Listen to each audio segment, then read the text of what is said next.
தென்காசி அருகே குளையநேரி கிராம குளத்திற்கு பைப்லைன் மூலம் தண்ணீர் வழங்க நிதி ஒதுக்கப்பட்டும் ஓராண்டாக பணிகள் நடைபெறாமல் உள்ள நிலையில் மேலும் தாமதப்படுத்தினால் தங்கள் குடும்ப அட்டை ஆதார் அட்டைகளை மாவட்ட நிர்வாகத்திடம் ஒப்படைத்து சாலை மறியல் போராட்டத்தில் ஈடுபட உள்ளதாக அப்பகுதி விவசாயிகள் ஆட்சியரிடம் மனு அளித்தனர். அனுமதி வாங்கியாச்சு, எல்லாமே இதுக்கு எங்களுக்கு சென்ட்ரலா விட்டாச்சு. ஆனா இது வரைக்கும் எங்களுக்கு அதிகாரியுடைய மிஸ்டேக் தெரியல. நல்லதை செய்யதான் அரசாங்கம் இருக்கு, எங்களுக்கு செஞ்சு கொடுங்க அப்படின்னு நாங்க மண்டாடி கேட்கோம்.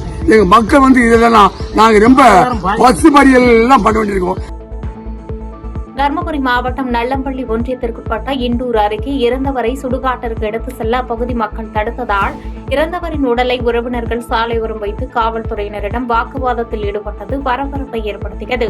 பிறகு அப்பகுதி குடியிருப்பு வாசிகளிடம் காவல்துறையினர் மற்றும் வருவாய்த்துறையினர் பேச்சுவார்த்தை நடத்தி உடன்பாடு ஏற்பட்ட நிலையில் காலங்களமாக எடுத்து சென்ற வழிபாதையில் உடலை அடக்கம் செய்ய உறவினர்கள் எடுத்து சென்றனர்.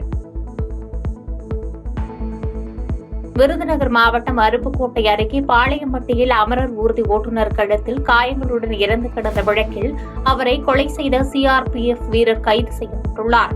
தனது மனைவியுடன் சிஆர்பிஎஃப் வீரர் பேசி பழகி வந்ததை அமரர் ஊர்தி ஓட்டுநர் கண்டித்ததால் முன்விரோதம் காரணமாக கொலை செய்தது விசாரணையில் அம்பலமாகியுள்ளது.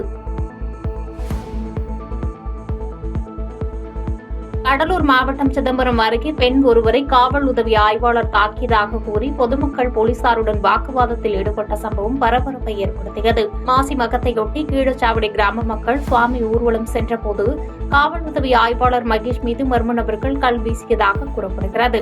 இதையடுத்து உதவி ஆய்வாளர் மற்றும் பிற காவலர்கள் கீழச்சாவடி இளைஞர்களை தாக்கியுள்ளனர். இதில் பெண் ஒருவரின் கையில் பலத்த அடி விழுந்த நிலையில் அவர் வலி தாங்க முடியாமல் துடித்துள்ளார். இதனால் ஆத்திரமடைந்த கிராம மக்கள் போராட்டத்தில் குதித்து போலீசாருடன் கடும் வாக்குவாதத்தில் ஈடுபட்டனர். பாதகம் செய்பவரை கண்டால் நாம் பயம் கொள்ளலாகாது பாப்பா, மோதி மிதித்துவிடு பாப்பா, அவர் முகத்தில் உமிழ்ந்துவிடு பாப்பா.